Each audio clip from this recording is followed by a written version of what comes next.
வணக்கம். இன்னைக்கு சுபாஷ் கிச்சனில் ஒரு லாங் பிரேக்குக்கு அப்புறமா ஒரு சூப்பரான ரெசிபியோடு வந்திருக்கேன். ஆமாங்க, கோவக்காய் பிரியாணி. இன்றைக்கி நம்ம இந்த கோவக்காய் பிரியாணி எப்படி செய்யலான்னு தான் பார்க்க போகிறோம். இந்த கோவக்காய் பிரியாணி செய்கிறது ரொம்பவே ஈஸி. எப்படி செய்யலான்னு பார்க்கலாம் வாங்க. பேன் நல்லா சூடானதும் அதில் கொஞ்சமாக எண்ணெய் சேர்த்துட்டு கோவக்காவை நல்ல சுத்தமாக கழுவி எடுத்துட்டு உங்களுக்கு என்னென்ன ஷேப்பில் தேவையோ அந்த மாதிரி கட் பண்ணிக்கலாம். நான் நல்ல நீல வாக்கில் கட் பண்ணியிருக்கேன். அப்போனா நல்ல ஈஸியாக ஃப்ரை ஆகி நமக்கு டேஸ்ட்டுமே நல்ல ஈவனாக நமக்கு கிடைக்குங்கிறதுனால நல்ல நீளமாக கட் பண்ணியிருக்கேன். இதை நீங்கள் அப்படியே கொஞ்சமாக உப்பு மட்டும் சேர்த்துட்டு அதை நல்லா வதக்கி எடுத்துக்கணும். இதை நம்ம டீப் ஃப்ரை பண்ண வேண்டாம். ஏன்னா நம்ம பிரியாணி செய்ய போகிறோங்கிறதுனால கோவக்காவை நல்ல ஒரு 3/4 அளவுக்கு நல்லா வேக வச்சு எடுத்துக்கிட்டால் போதும். இந்த மாதிரி கோவக்காவை நல்லா நம்ம வதக்கி தனியாக எடுத்து வச்சுக்கலாம். கோவக்காய் நமக்கு நல்லாவே தெரியும். இந்த கோவக்காயில் நிறைய குழம்பு, கிரேவி ஐட்டம்ஸ், சட்னி, துவையல், இந்த மாதிரி நிறைய வெரைட்டிஸ் செஞ்சு நம்ம பார்த்துருப்போம். இந்த கோவக்காவை நம்ம பிரியாணியாக செஞ்சு சாப்பிடும்போது அதோட டேஸ்ட் ரொம்பவே நல்லாயிருக்கும். கண்டிப்பாக ட்ரை பண்ணி பாருங்கள். இதை நம்ம லஞ்ச் பாக்ஸில் நம்ம பேக் பண்ணுறதுக்கு ஈஸியாக மார்னிங் குயிக்காக செஞ்சு முடிச்சிடலாம். இதை நீங்களுமே ட்ரை பண்ணி பாருங்கள். இப்போ கோவக்காய் நல்லா குக் ஆகிடுச்சு. இதை நம்ம தனியாக எடுத்து வச்சிடலாம். அதே பேனில் இருக்கக்கூடிய கொஞ்சம் எண்ணெயில் நம்ம பிரியாணி செய்ய ஸ்டார்ட் பண்ணிடலாம். இந்த எண்ணெய் நல்லா சூடாக இருக்கும். அதுலேயே நல்லா கழுவி சுத்தம் பண்ணின புதினாவை நம்ம சேர்த்துக்கலாம். இந்த புதினா முதல்லையே நம்ம எண்ணெயில் சேர்க்கறதுனால அதோட ஃப்ளேவர் பிரியாணியில் சூப்பராக இருக்கும். கண்டிப்பாக ட்ரை பண்ணி பாருங்கள். இதில் நமக்கு காரத்துக்கு தேவையான சில்லி தூள் இந்த எண்ணெயிலேயே சேர்த்துக்கணும். அப்படி சேர்க்கும்போது நமக்கு பிரியாணியோட கலர் அண்ட் அதோட ஃப்ளேவர் ரொம்பவே நல்லாயிருக்கும். இதில் நம்ம வெட்டி வச்ச வெங்காயத்தையும் சேர்த்துட்டு வதக்கிக்கலாம். நல்ல லோ ஃப்ளேம் வச்சுட்டு நம்ம நல்ல அந்த வெங்காயம் குக் ஆகிற அளவுக்கு வதக்கிக்கணும். உங்களுக்கு எண்ணெய் தேவைப்பட்டால் நம்ம சேர்த்துக்கலாம். வத்தல் தூள் நம்ம சேர்த்துருக்கிறதுனால வெங்காயத்தை நல்ல லோ ஃப்ளேமில் வச்சுட்டு நல்ல எண்ணெய் பிரிஞ்சு வர அளவுக்கு நல்ல பொறுமையாக வதக்கிக்கணும். அப்போ தான் அதோட ஃப்ளேவர் நமக்கு நல்லாவே கிடைக்கும். இது வெங்காயம் வதங்கிறதுக்கு நம்ம தேவையான அளவு உப்பு சேர்த்துக்கலாம். உப்பு சேர்த்துட்டு நம்ம வதக்கும் போது ஈஸியாக நமக்கு குக் ஆகும். உங்களுக்கு இந்த ஃப்ளேவரே தனியாக உங்களுக்கு தெரியும், டிஃப்ரென்ஸ் தெரியும். நம்ம யூஷுவலாக செய்கிற மாதிரி மெத்தடில் இல்லாமல் இந்த மாதிரி நீங்கள் செய்யுங்க. பிரியாணி ரொம்ப டேஸ்ட்டாகவே இருக்கும்.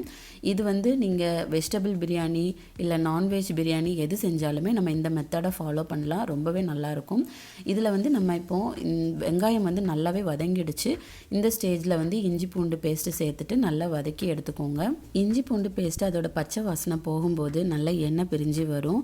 அதை ஒரு 2 நிமிஷம் நல்லா வதக்கி விட்டுட்டு நம்ம மசாலாவை சேர்த்துடலாம். பிரியாணிக்கு ஓவராக எல்லா மசாலாவும் சேர்க்க வேண்டாம். நம்ம வீட்டிலே ரெடி பண்ணியிருக்கிற ஹோம்மேடு கரம் மசாலா சேர்த்துக்கலாம். அது கூட கொஞ்சமாக மஞ்சள் தூள், கொஞ்சம் ரெட் சில்லி பவுடர் சேர்த்துட்டு நல்லா வதக்கிக்கலாம். இதில் வேறு எந்த மசாலாவுமே ஆட் பண்ண தேவை கிடையாது. மசாலா நல்லா வதக்கி விட்டுட்டு அதோட பச்சை வாசனை போனதுக்கப்புறமா இதில் நமக்கு அந்த பிரியாணி குவான்டிட்டிக்கு ஏற்ற அளவுக்கு ஒரு 2 ஸ்பூன்லேருந்து 3 ஸ்பூன் அளவுக்கு நம்ம கேர்டு சேர்த்துக்கலாம். கேர்டு ரொம்ப புளிக்காத கேர்டு இல்லைன்னா வீட்டிலையே நம்ம ரெடி பண்ணினா கேர்டு சேர்த்துக்கிட்டிங்கன்னா இன்னுமே நல்லாயிருக்கும். கேர்டு சேர்த்ததுக்கப்புறமா இந்த மசாலாவில் இருக்கக்கூடிய அந்த எண்ணெய் தனியாக பிரிஞ்சு வரும். பிரிஞ்சு வர அளவுக்கு கொஞ்சம் நல்லா வதக்கி பொறுமையாக அதை நல்லா எண்ணெய் பிரிஞ்சு வர ஸ்டேஜில் நம்ம வெட்டி வச்ச தக்காளி சேர்த்துடலாம். நம்ம சேர்த்துருக்கிற தக்காளி நல்லா மசிஞ்சு குக் ஆகணும். அப்போ தான் பிரியாணியோட டேஸ்ட் நமக்கு ரொம்பவே நல்லாயிருக்கும்.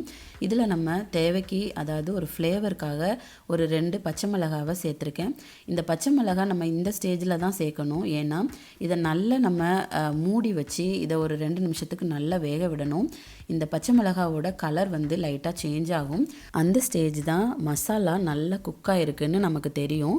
நமக்கு எண்ணெய் நான் நிறைய சேர்த்துக்கல. ஏன்னா நம்ம கோவக்காவையும் நம்ம நல்லா ஃப்ரை பண்ணியிருக்கோம். ஸோ எண்ணெய் அதிகமாக ஆயிடக்கூடாதுங்கிறதுனால நான் அதிகமாக எதுவும் சேர்த்துக்கல. ஸோ இந்த ஸ்டேஜில் நீங்கள் மசாலா நல்லா வெந்துருச்சு. இப்போ நம்ம கோவக்காவை சேர்த்துட்டு நம்ம 2 நிமிஷத்துக்கு ஒருக்க நல்லா மூடியை திறந்து நம்ம நல்லா கிளறி விட்டுக்கணும். அப்போ தான் அந்த மசாலா அப்படியே அந்த கோவக்காவோட நல்ல அந்த ஃப்ளேவர்ஃபுல்லாக நமக்கு கிடைக்கும். 2 நிமிஷத்துக்கு ஒருக்க நல்லா கலந்து விட்டுக்கோங்க. தேவைப்பட்டால் கொஞ்சமாக தண்ணியை தெளித்து விட்டு நம்ம வந்து இந்த மசாலாவை நல்லா அந்த கோவக்காவோடு சேர்த்து நல்லா வதக்கி விட்டுக்கணும். இப்போ நம்ம வந்து பாஸ்மதி ரைஸ் வந்து நான் இன்றைக்கி பண்ணுறேங்கிறதுனால நான் வந்து 1 கப் அளவுக்கு பாஸ்மதி ரைஸ் வந்து பண்ண போகிறேன். ஸோ 1.5 கப் அளவுக்கு நம்ம வந்து தண்ணி சேர்த்துக்கணும் பாஸ்மதி ரைஸ்க்கு. இதுவே நீங்கள் வந்து சீரக சம்பா செய்கிறீங்க அப்படின்னா சீரக சம்பா அரிசிக்கு வந்து நல்லா அரை மணி நேரம் ஊற வச்சுட்டு அதுக்கப்புறமா தண்ணி வந்து 1:2ங்கிற ரேஷியோவில் நீங்கள் வந்து தண்ணி சேர்த்துக்கணும். பாஸ்மதி ரைஸ் வந்து நீங்கள் ஒரு 20 மினிட்ஸ் நல்லா ஊற வச்சாலே போதும். 1:1.5ங்கிற ரேஷியோவில் நீங்கள் தண்ணி சேர்த்துக்கலாம். இப்போ நம்ம இந்த பிரியாணிக்கு தேவையான அளவு உப்பு மட்டும் சேர்த்துட்டு இதை நல்லா கொதிக்க விடணும். உங்களுக்கு பார்த்தாலே தெரியும், நல்லா கொதித்து வரும்போது நல்லா அந்த கலர் அந்த எண்ணெய் பிரிஞ்சு வரணும் அந்த மசாலாவிலேருந்து. பொறுமையாக நீங்கள் வந்து இதை செய்யணும். இதை நீங்கள் எவ்வளோ பொறுமையாக செஞ்சாலும் கூட ஒரு ½ அன் ஹவரில் இதை செஞ்சு முடிச்சிடலாம்.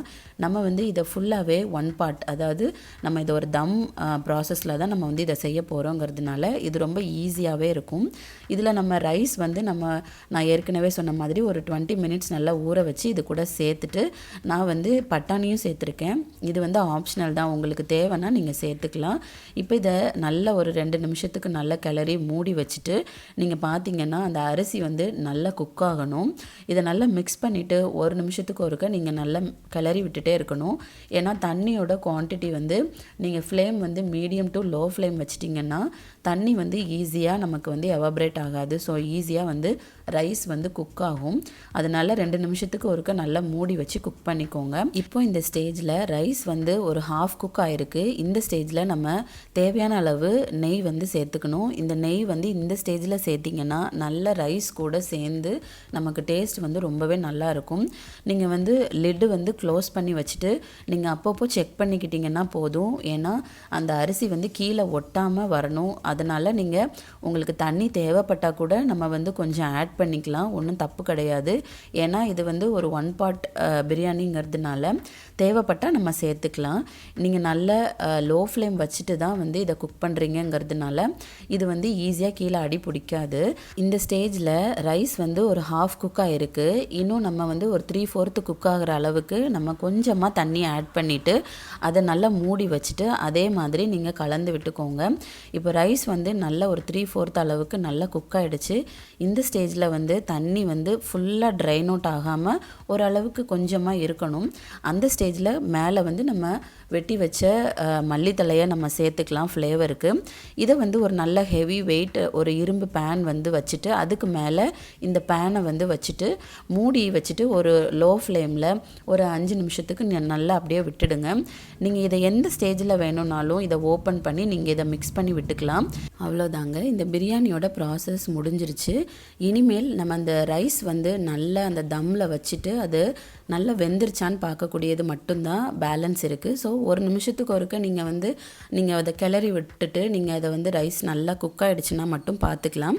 இப்போது நல்லா பார்த்தீங்கன்னா உங்களுக்கே தெரியும், நல்ல ரைஸ் வந்து உதிரி உதிரியாக நமக்கு சூப்பராக வந்து வெந்துருச்சு. இன்னும் கூட இதை அப்படியே தம்மில் அந்த சூடு ரிலீஸ் ஆகிற அளவுக்கு நீங்கள் விட்டுட்டிங்கன்னா போதும். அந்த ரைஸ் வந்து சூப்பராக நமக்கு வந்து நல்லா வெந்திருக்கும். டேஸ்ட்டுமே ரொம்ப நல்லாயிருக்கும். கண்டிப்பாக நீங்கள் இதை ட்ரை பண்ணி பாருங்கள். உங்களுக்கு இப்போ பார்த்தாலே தெரியும் ரைஸ் வந்து எந்த அளவுக்கு நமக்கு உதிரியாக சூப்பராக இருக்குதுன்னு. இந்த ரைஸ் கூட நம்ம விருப்பம் போல் ஒரு ஆம்லேட் இல்லைன்னா காய் இல்லை ரைத்தா இந்த மாதிரி நீங்கள் சிம்பிளாக சர்வ் பண்ணிக்கலாம். நீங்கள் லஞ்சுக்கு பேக் பண்ணும்போது கூட இதை செய்கிறதுக்கு ஒரு ½ அன் ஹவர் தான் ஆகும். இது ரொம்ப ஈஸியான ஒரு ரெசிபி. அண்ட் இது கோவக்காய் வச்சு நம்ம செய்கிறதுனால இன்னுமே ஸ்பெஷல். ஏன்னா கோவக்காவில் வந்து நம்ம பிரியாணி செய்கிறோம் அப்படிங்கும்போது அதோட ஃப்ளேவர் ரொம்பவே நல்லாயிருக்கும். கோவக்காய் வந்து பொதுவாக நம்ம மற்ற கிரேவி ஐட்டம்ஸ் எல்லாமே செஞ்சுருப்போம். இந்த மாதிரி ரைஸ் செய்யும்போது குழந்தைங்க ரொம்ப விரும்பி சாப்பிடுவாங்க. அதோட டேஸ்ட்டுமே குழந்தைங்கள்லேருந்து பெரியவங்க வரைக்கும் ரொம்பவே பிடிச்சிருக்கும். நீங்களும் இந்த கோவக்காய் பிரியாணி எப்படி இருந்ததுன்னு ட்ரை பண்ணி பார்த்துட்டு உங்களோட வேல்யூபிள் கமெண்ட்ஸ் என் கூட ஷேர் பண்ணிக்கோங்க. நான் என்னோடய சேனலில் இன்னும் நிறைய கோவக்காய் வச்சு செய்யக்கூடிய நிறைய ரெசிபிஸ் வந்து நான் வந்து ஷேர் பண்ணியிருக்கேன். அதையுமே நீங்கள் ட்ரை பண்ணி பாருங்கள். நண்பர்களுக்கு நன்றி.